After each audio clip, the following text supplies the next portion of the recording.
青牛嘿嘿一笑：咋的？去看恒河啊？我跟你说，别乱想，恒河很难见的，偷偷看一眼那些嫦娥们就算是有福气喽。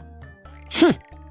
金翅大鹏鸟冷冷一哼，对着青牛拱拱手言道：不曾想像前辈这般妖族大能也投靠了天庭。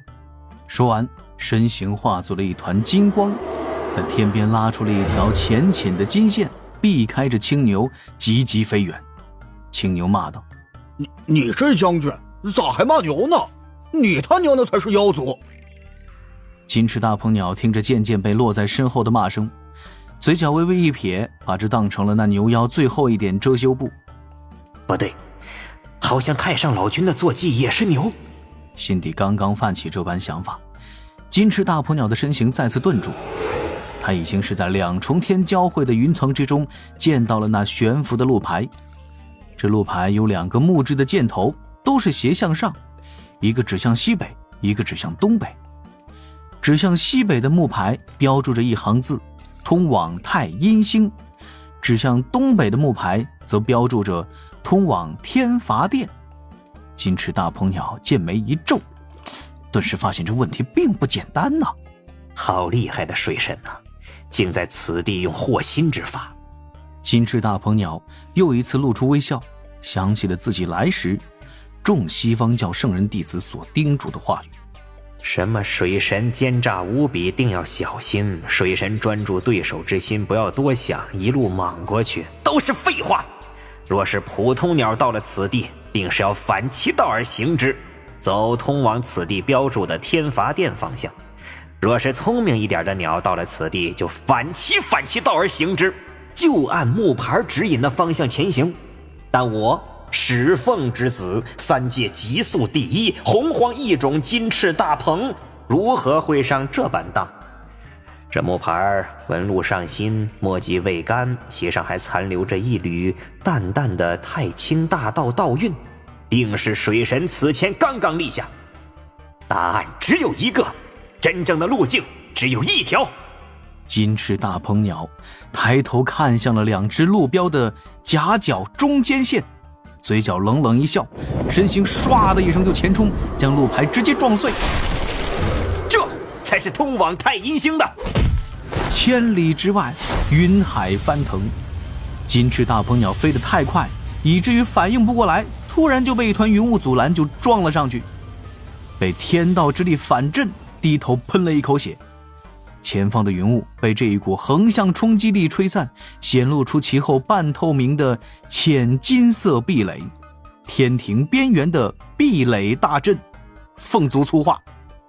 金翅大鹏扭头朝着各处看了几眼，鼻翼颤动了几下，灰溜溜的又飞回了木牌原本所在之地。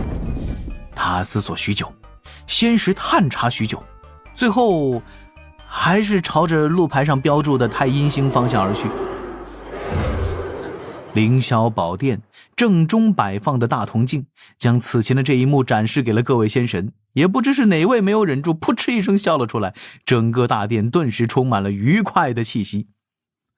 李长寿的一具指导人正立在此地，此刻在闭目养神，也是露出了浅浅的笑意。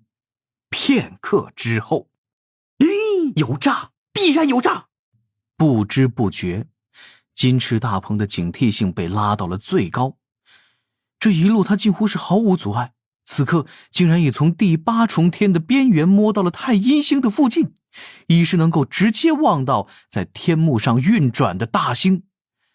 但是金翅大鹏此刻却有些犹豫不前。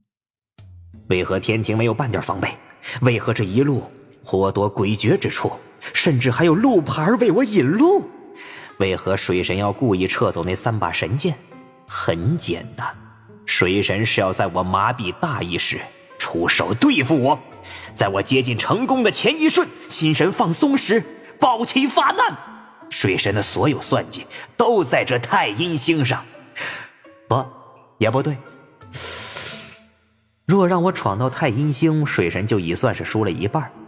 水神精于算计，很可能是在太阴星之前设伏，如此贫道只要从后方绕路，从太阴星背面神不知鬼不觉地登上去，那岂非……金翅大鹏鸟露出了淡淡的自信的微笑，背后现出2只虚淡的双翼，脚尖轻点，带出了一声压抑的音爆，极快地穿梭于天幕之中，绕去了太阴星的背面。太阴星背面是整片浅白色的沙海，在这沙海中间缀着一处浅绿色的丛林。金翅大鹏鸟感受到了乾坤出现的异样波动，此地或许存在着某种厉害的大阵，他不敢大意，缓缓地落在沙海的边缘，想朝着正面飞去，却发现各处乾坤都被封锁。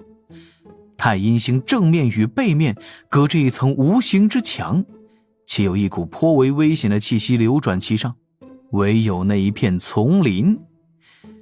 金翅大鹏鸟思索片刻，身形保持着虚淡，摸到了这丛林附近，定睛一看，看到了一面石碑，石碑上写着：此地并没有直通广寒宫的暗道。这可笑的陷阱啊，傻子才上当。但是金翅大鹏鸟犹豫了，他心底泛起了一层又一层的思考，藏在沙海之中许久无言。不知从刚才哪个瞬间开始，去广寒宫就已经成为了执念，哪怕只要触碰到恒娥的小手，自己这一次就不算是输给了水神。凤族神火不息。金翅大鹏的鼻翼再次颤动了几下，脚下迈步，大踏步进入了此处丛林。但是出乎金翅大鹏鸟所料的却是，此地还真有暗道，而且暗道中蕴含着淡淡的水源之力，前方甚至还有缩地成寸的阵法，一步就可以迈出数百里。小心翼翼，一步3查，金翅大鹏鸟缓缓地飞到了路的终点，莫名就变成了头下脚上，已经是到了太阴星的另一面。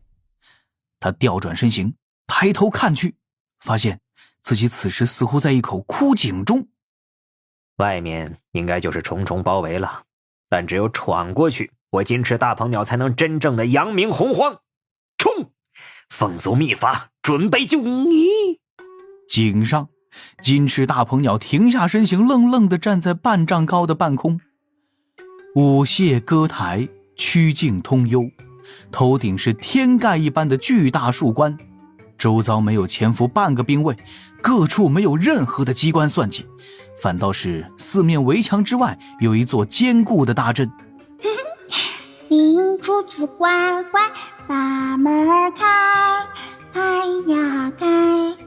悦耳的哼唱自侧旁传来，金翅大鹏鸟扭头看向了声音的来源，却见一名可爱灵秀的少女背着一筐的胡萝卜从菜园一蹦一跳而来。啊！少女头一歪，发现了在半空中站着的金翅大鹏鸟，先是愣了一瞬，而后就是小脸苍白，尖叫一声：主人，主人，有男人闯进来了，主人！闭嘴！金翅大鹏鸟出声大喝，身形唰的一下就飞了出去，抬手就要将少女劫持。正此时，一声冷哼突然在金翅大鹏鸟耳旁炸响，金翅大鹏鸟灵觉狂跳，浑身汗毛直竖，自身速度骤降。周遭乾坤挤压而来，他宛若冲入了一片泥泞之地，太极图暗中显微。金翅大鹏鸟此刻只知道自己被旁人的神通锁住，骇然扭头，一袭白影闪过，一名风华绝代的仙子已经是站在了那少女身前，绝美的面容满是酷寒，双目闪耀出青蓝色光芒。高手啊！金翅大鹏鸟立刻就要现出本体，但是那仙子出手着实是太快了，两只仙手迅速结过九字印，用的是上古人族战法。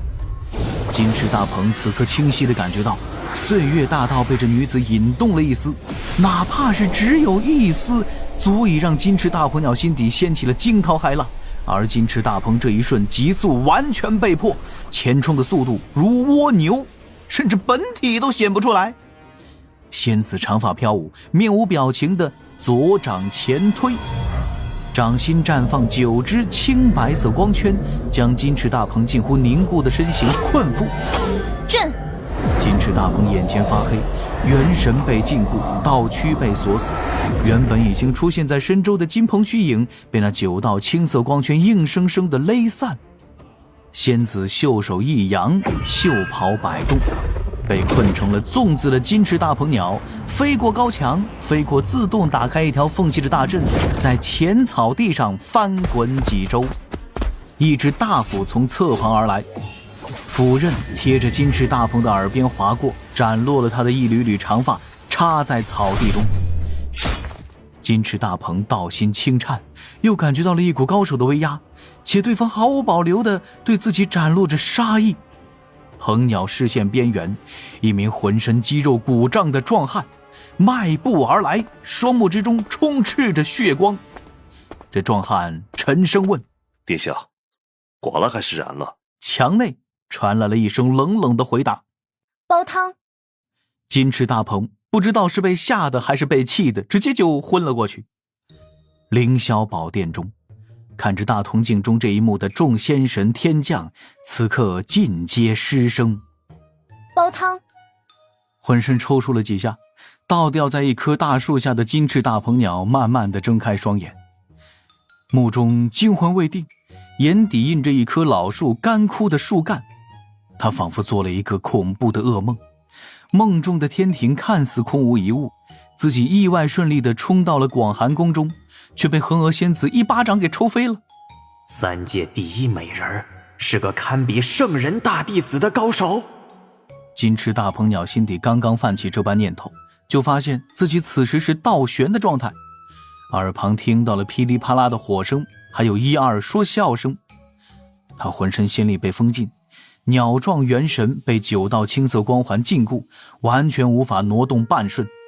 此时用尽力气挣扎，也只是慢慢悠悠地转了半圈，看到了3丈之外坐着的那3道身影，一位白发老者，一位眼熟的壮汉，还有此前见过的那一头牛妖。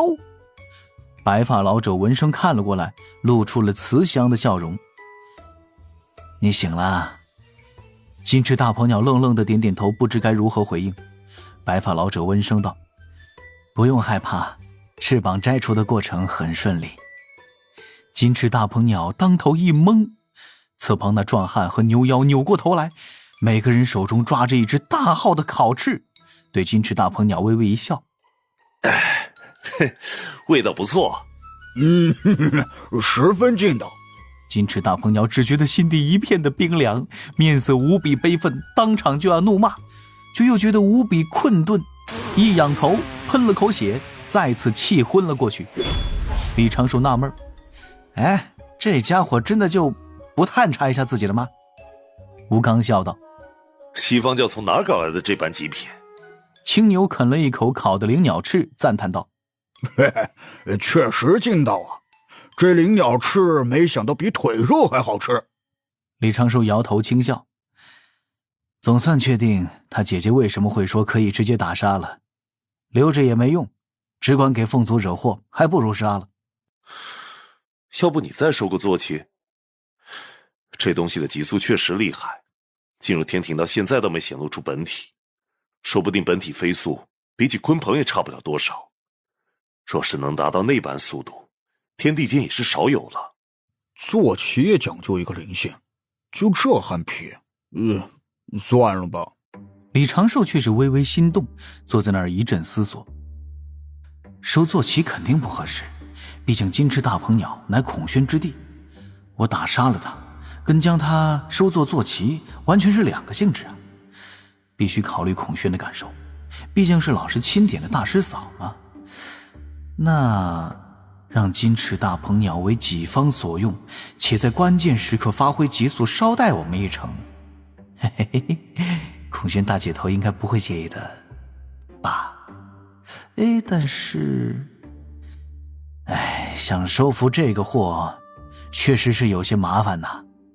李长寿揉了揉额头，感觉这是对自己精神和意志力的双重折磨。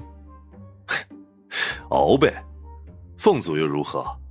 我这里有上古控制一些大妖用的禁神咒，刚好派上用场。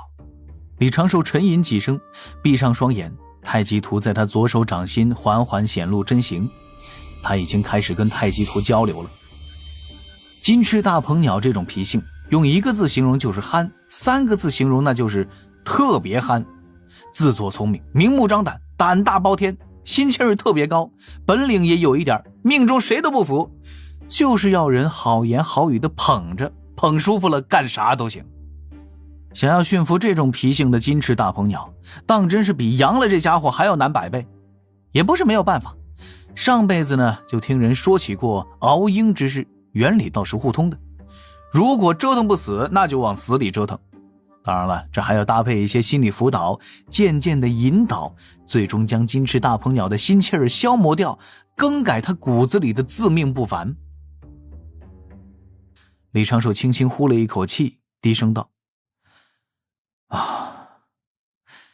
前辈可听过连环阵？吴刚不由有些迷糊，侧旁的青牛也有点懵。原本金翅大鹏挑衅天庭时，李长寿只是想让金翅大鹏鸟吃一点苦头，顺便打击一下西方教的气焰，并未动收服金翅大鹏鸟的念头。但是金翅大鹏鸟的脾性摆在那儿，要是这一次让这头金翅大鹏从天庭顺利的离开，那他肯定就会当做自己从头到尾遭了天庭的算计，要跟天庭不死不休。他根本就不会去想到底是谁最先扬言要闯天庭，又是谁一头撞进南天门。这种人呐，李长寿上辈子是真的遭遇过，至今是心有余悸。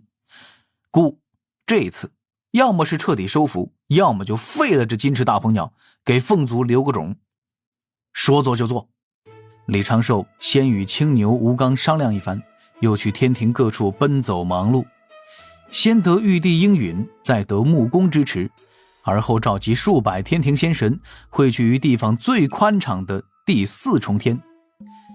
前有100万天兵去地府开沟挖渠，后有数百仙神炼制阵基。当然了，连环阵衔接之处的关键阵基还是李长寿亲手炼制，送来天庭。他在天庭宝库搬了一些灵石，又从四海龙宫调来了一批宝材，争取在最短的工期之内建造出一座占地广阔的连环大阵。这一座大阵不必太过坚固，因为全程有太极图的阴阳2气加持，重要的是此间的迷阵和困阵，要让那金翅大鹏此刻感受到压力，时刻提醒他正在大阵之中。